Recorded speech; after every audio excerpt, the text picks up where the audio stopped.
मैं हूं classic science academy का फाउंडर और डायरेक्टर। आज मैं आपको शिक्षा के प्रति एक बहुत महत्वपूर्ण सूचना देने वाला हूं। ये जो क्लासिक साइंस एकेडमी का जो कोचिंग है, ये 5 सालों से बेहतर रिजल्ट दिए जा रहे हैं। तो उसमें अब तक जो हम लोग पढ़ाते थे, एक व्हाइट बोर्ड और मार्कर के जरिए पढ़ाते थे।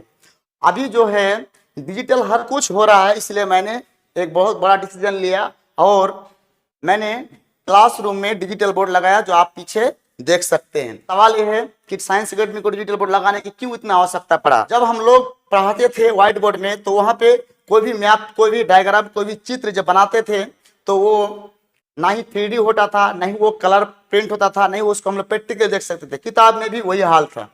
तो इसी को हम लोग फिजिकली और पूरी तरह से फील करने के लिए, समझने के लिए हमने उसको डिजिटल बोर्ड के जरिए बताने का कोशिश करेंगे। तो सबसे पहले आप मेरे साथ जुड़े रहिए। 2-4 मिनट तक का वीडियो होगा। चाहे छात्र हो या छात्राएं हो, चाहे उनकी माता या पिता हो या कोई भी अभिभावक या गार्जियन हो, आप मेरे वीडियो को जरूर देखें। चाहे आपके घर का कोई स्टूडेंट कहीं पढ़ते हैं या नहीं पढ़ते हैं, कम से कम आप देख के इस चीजों को जब शेयर करेंगे तो उनके जरिए से आने वाले किसी और बच्चे को भी अगर पहुंच जाए, वो अगर आके इस चीजों को सीख पाए, तो उसमें भी आपका बहुत बड़ा योगदान होगा। तो आप जरूर बने रहिए मेरे साथ। यहाँ पे एक चीज सर्च करके आपको दिखाते हैं कि आखिर हम लोग डिजिटल बोर्ड से फायदा क्या होगा। तो जैसे मान के चलिए कोई भी 11 या 12 के जो स्टूडेंट है वो फ्राइडेस लॉ पढ़ा होगा, इलेक्ट्रोमैग्नेटिक इंडक्शन एक चैप्टर का नाम है, उसमें एक फ्राइडेस लॉ है। उसको अगर हम लोग चित्र के अकॉर्डिंग देख फील नहीं कर पाएंगे जितना डिजिटल बोर्ड में पढ़ने के बाद फील कर पाएंगे। तो आप थोड़ा सा बने रहिए। हम आपको 2-3 मिनट के अंदर पूरी तरह से इसको जो एडवांटेज है, इनकी विशेषताएं है, मैं सारी चीजों को आपके सामने रख दूंगा, ताकि हम लोग क्लास में जो पढ़ाते हैं एक्चुअल में वो क्या होता है। तो आपको समझ में आ रहा होगा। ये जो लोग 11-12 के बच्चे हैं वो समझता होगा। इसका नाम है मैग्नेट और इसका नाम आपका हो गया, इसका नाम हो गया आपका मैग्नेट, बार मैग्नेट, और अंग्रेजी में इसको कॉयल बोलते हैं, हिंदी में इसको कॉपर का तार जो फेरे की संख्या होता है वो होता है, ठीक है, कुंडली बोलते हैं हिंदी में। और ये वाला हो गया फ्राइडेस का लॉ ये कहता है किसी चुंबक के सापेक्ष में गति करवाता है तो उस कॉयल में इंड्यूज ईएमएफ उत्पन्न होता है और वो इंड्यूज करंट उत्पन्न करता है, ठीक है। वो जिससे करंट उत्पन्न होता है उसी का ही विरोध करता है, ये बात भी सही है। लेकिन उसी चीज को हम लोग प्रैक्टिकली देखेंगे। ये सारी चीजें मैग्नेट है। जब इसको यहाँ से पास करवाएंगे तो इन कॉइल के अंदर से मैग्नेटिक फील्ड लाइन की जो संख्या है उसमें परिवर्तन होगा, उसको परिवर्तन होगा तो फ्लक्स से परिवर्तन होगा, फ्लक्स में परिवर्तन होगा तो यहाँ पे इंड्यूस ईएमएफ उत्पन्न होगा। तो यहाँ पे अगर हम इसको लाते हैं, ठीक है, तो यहाँ पे देखो अपेक्षित गति करवाएंगे तभी ऐसा होगा। अगर रेस्ट में रखेंगे तो नहीं होगा। अभी नहीं हो रहा। जैसे इसको गति करवाएंगे तो देखेंगे, आपको ये देखेंगे कि ये पूरी तरह से फील करके फिजिक्स को पढ़ने के लिए ही डिजिटल बोर्ड लगाए गए हैं, ठीक है। तो आप अपने बच्चों को जरूर क्लासिक साइंस एकेडमी में भेजने का प्रयास करेंगे, ताकि फिजिक्स को या अदर सब्जेक्ट को भी इस तरह से पढ़े तो जीवन में कभी वो ना भूल पाए, ठीक है। और भी इसका बहुत सारे फीचर्स है जो मैं आपको बता सकता हूं और मैं बताऊंगा। 1-2 मिनट आप मेरे वीडियो में बने रहिए। इसके बाद आप लोगों ने या तो 10 क्लास में, तो 12 क्लास में लेंस के बारे में पढ़े होंगे।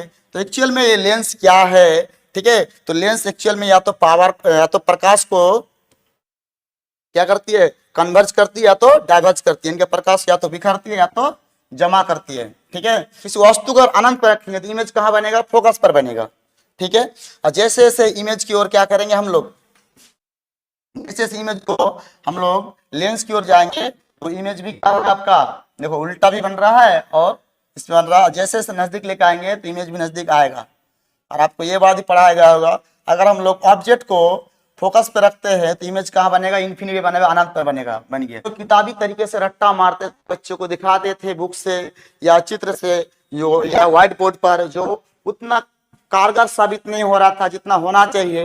इसीलिए हमने ये डिसीजन लिया ताकि बच्चे को पूरी तरह से फिजिक्स को फील करवा सके और यहाँ से निकालने के बाद वो फिजिक्स की दुनिया या साइंस की दुनिया में एक बहुत बड़ा योगदान दे सके।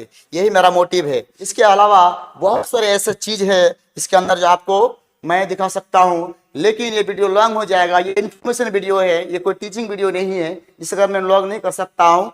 तो इसके अलावा और भी बहुत सारी चीजों को मैं आपको दिखा सकता हूँ, छोटी छोटी चीजों को, ताकि आप देख के समझ जाए कि हाँ इस तरह का चीज यहाँ पे क्लासिक साइंस एकेडमी में प्रोवाइड किया जा रहा है। और हर एक बच्चे को और गार्जियन को ये डिसीजन लेना है कि अच्छा एजुकेशन कहाँ मिलना चाहिए, क्योंकि बेस्ट और चीप और क्वालिटी एजुकेशन बहुत जरूरी है इस जमाने में। इसके अलावा हम कोई भी चीज में अगर डाउट हो रहा है, उनको लग रहा है कि कौन सा पार्ट्स ऑर्गन बायोलॉजी में या केमिस्ट्री में, उस सेकंडों में उनकी कंफ्यूजन को दूर कर सकते हैं। जैसे मान के चलिए हार्ट के बारे में उनको क्या करना है, पूरी तरह से जानना, हर एक पार्ट के बारे में समझना है, हम उसको कुछ सेकंड में उनको दिखा सकते हैं, समझा सकते हैं किस तरह से हार्ट सर्जरी टॉपिक को इस तरह से हम लोग क्लासरूम में बच्चों को पूरी तरह से क्या कर सकते हैं, without confusion less, without hesitated को पढ़ा सकते हैं, बिना ना ही किसी का लपेट ना ही किसी का टेंशन समझने का, ये करने का, पूरी तरह से फील करके यहाँ से जाएंगे। और यहाँ से समझने के बाद बच्चे शायद ही कभी इन चीजों को भूल पाएंगे। स्पार्क्स के बारे में, इस नाम के बारे में जो भी बायोलॉजी पढ़ा होगा, या तो पढ़े होंगे या तो किताबों में डेफिनेशन देखे होंगे या चित्र देखे होंगे, तो शायद इतनी विजुअल तरीके से नहीं देखे होंगे, मतलब इतनी स्पष्ट रूप से तो मेरे हिसाब से नहीं देखा होंगे। ठीक है, तो ऐसे ऐसे बहुत सारे चीजें डिजिटल बोर्ड के माध्यम से एक डाइजेशन सिस्टम के बारे में भी बच्चों को पूरी तरह से बता सकते हैं। मैं फिलहाल पूरा बताता नहीं हूँ, सिर्फ मैं ये बता रहा हूँ कि मैं क्लास में पढ़ाने वाला क्या हूँ या पढ़ाता क्या हूँ और बच्चों को दे क्या सकता हूँ। ये नहीं कि मैं आपको हार्ट्स के बारे में पढ़ा दिया, बस मैं ये दिखा दिया कि ये होता क्या है और बच्चों को कितना सुविधा दिया जा सकता है इसके जरिए से, हर एक पार्ट्स को। ठीक है, एक एक करके यहाँ पे बच्चों को, ठीक है, एकदम कंफ्यूजन दूर कर सकते हैं। कि डाइजेशन सिस्टम क्या होता है, इसको हिंदी बोलते हैं पाचन तंत्र। पाचन तंत्र जो है हमारा शरीर का वह तंत्र है जो भोजन को पूरी तरह से पचाने में मदद करता है। ठीक है, तो इनमें एक तंत्र नहीं, बहुत सारे पाचन के भाग होते हैं, उसमें एक एक करके उसका नाम दिया हुआ है। ठीक है, मुंह गोया शुरू होता है, माल दौर तक ये क्या होता है, खत्म होता है। तो यहाँ पे जैसे लीवर के बारे में सुने होंगे, ठीक है, या तो यहाँ पे छोटी आंत बड़ी आंत के बारे में सुने होंगे। तो इन सारी चीजों को हम लोग जब बच्चे को भेजेंगे तो हम लोग बच्चे को पूरी तरह से इसके बारे में फिगर के साथ, चित्र के साथ दिखा के एकदम विदाउट कंफ्यूजन का पढ़ाएंगे। और इतनी क्वालिटी एजुकेशन आपकी छोटा शहर में मिल रहा है, आपको जो है ना इस कोचिंग में भेजना चाहिए। क्योंकि हम चाहते तो इस चीजों को मैं बड़े शहर में लगा सकते थे, लेकिन नहीं, मुझे गांव की बच्चे की बहुत चिंता है, इसीलिए मैंने एक छोटा सा गांव में लगाने का प्लानिंग किया और मैंने लगाया। तो आप लोग इस वीडियो को गांव के अंतिम घर तक पहुंचाइए, ताकि गांव के अंतिम घर से भी मेरे पास बच्चे आए और क्वालिटी एजुकेशन हासिल करे और साइंस की दुनिया में अपने नाम रोशन करे। और नेक्स्ट क्लास में जो chapter by chapter question bank होगा 10 क्लास का और 12 क्लास का, उसको डेली एक एक लेक्चर दिया जाएगा। वो चैनल का नाम है क्लासेस साइंस एकेडमी, उससे आप लोग जोड़ सकते हैं। और आपके जब गांव के बगल में इस तरह का क्वालिटी एजुकेशन देने के लोग तैयार बैठे हैं, तो आप इधर उधर की बातें ना करें। इसका जो वीडियो में मैंने आपको पढ़ाया नहीं हूँ, सिर्फ ये क्लासेस साइंस एकेडमी में जो बच्चों को क्वालिटी एजुकेशन दिया जाएगा, तो उसमें बच्चे क्या हासिल कर सकता है और उसमें क्या प्राप्त कर सकता है, उसके बारे में बताया हूं। ऐसा नहीं है कि मैंने आपको जो चीज दिखाया है उसमें मैंने पढ़ा दिया, ऐसा नहीं है। ठीक है, पढ़ाई अलग चीज होता है और एक इन्फॉर्मेशन अलग चीज होता है। क्योंकि मैं जब यहाँ पे लगाया हूं तो लोगों को बताना भी जरूरी है।